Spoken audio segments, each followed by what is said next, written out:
যেকোনো ভাজাভুজির সাথে খাবার জন্য দারুণ মজার গ্রিন চিলি সস তৈরি করব, যেটা কিনা বানানো একেবারেই সহজ আর একদম কম খরচেই বাড়িতে ঝটপট করে তৈরি করে নেওয়া যায়। এর জন্য শুরুতেই লাগছে আলু। এখানে আমি 1 কাপ পরিমাণে আলু নিয়েছি আর আলুটাকে এরকম ছোট করে কেটে নিতে হবে। তারপর এখানে দিয়ে দিচ্ছি রসুন কুচি 1 টেবিল চামচের মতো, তার সাথে 1 ইঞ্চি পরিমাণে আদা দিয়ে দিলাম। এখন দিয়ে দেবো 2 টেবিল চামচ পরিমাণে গোটা ধনিয়া আর দিয়ে দিচ্ছি স্বাদ মতো লবণ। এখন সবকিছুকে একত্রে ভালোভাবে নেড়ে মিশিয়ে সেদ্ধ করতে দিতে হবে যতক্ষণ না পর্যন্ত আলু, ধনিয়া, আদা এগুলো ভালো করে সেদ্ধ হয়ে আসে। এই কাঁচামরিচের সসে আলুটা ব্যবহার করছি শুধুমাত্র যেন সসে ঝালের পরিমাণটা একটু কম হয়, এছাড়া কিছু নয়। এরপর আমি এখানে দিয়ে দিলাম কাঁচামরিচ, প্রায় 200 গ্রামের মতো কাঁচামরিচ নিয়েছি। এর থেকে কম নিলে বা বেশি নিলে কিন্তু সসটা ভালো হবে না, তাই কাঁচামরিচের পরিমাণটা কিন্তু বুঝে নেবেন। আর পানি কিন্তু এখানে ব্যবহার করেছি 1.2 লিটার। এখন এই মরিচটাকে সেদ্ধ করতে দিতে হবে যতক্ষণ না পর্যন্ত 80 ভাগের মতো সেদ্ধ হয়ে আসে, ততক্ষণ পর্যন্ত এটাকে সেদ্ধ করে নিব।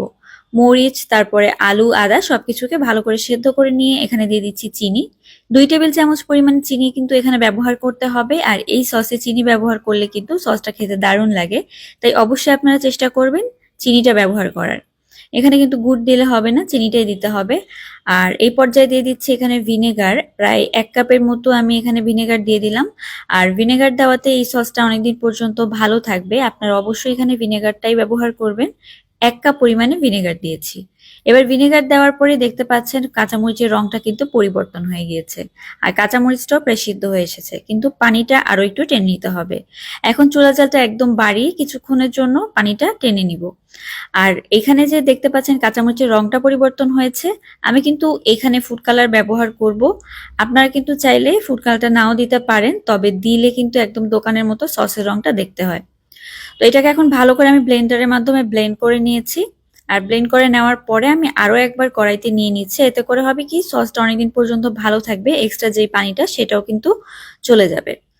তো সসটাকে ভালোভাবে নেড়েচেড়ে মিশিয়ে নিচ্ছি, আর দেখতে পাচ্ছেন পানিটা শুকিয়ে গিয়েছে। এই পর্যায়ে আমি একটু খাবার রং দিয়ে দিচ্ছি, আর খাবার রং দিয়ে দেওয়ার পরে আরেকবার ভালো করে মিশিয়ে নিতে হবে। আর রংটা দেওয়ার পরে দেখতে পাচ্ছেন যে একদম কাঁচামরিচের যে রংটা সেটা কিন্তু চলে এসেছে। এখন এই সসটাকে অনবরত নাড়তে হবে, আর নাড়তে নাড়তেই যখন দেখবেন এরকম থকথকে ভাব চলে এসেছে তখন বুঝবেন সসটা প্রায় হয়ে এসেছে। আর এটাকে নামিয়ে একেবারে ঠান্ডা করে যে কোনো কাচের জারে বা কাচের বোতলে ভরে রাখবেন। এটাকে কিন্তু প্লাস্টিকের বোতলে রাখলে বেশি দিন রাখতে পারবেন না, তাই অবশ্যই কাচের কোনো একটা কিছুর মধ্যে রেখে দিবেন। এই সসটা একবার বানিয়ে রাখলে প্রায় 4 থেকে 5 মাস পর্যন্ত রেখে খাওয়া যায়, আর বিশেষ করে বিভিন্ন ভাজাভুজির সাথে খেতে তো বেশ ভালো লাগে। আশা করি রেসিপিটি আপনাদের অনেক ভালো লেগেছে, আর ভালো লাগলে এভাবে অবশ্যই বাড়িতে একবার ট্রাই করবেন, আর আমাকে জানাতে কিন্তু ভুলবেন না কেমন লাগলো। সবাই ভালো থাকবেন। আল্লাহ হাফেজ।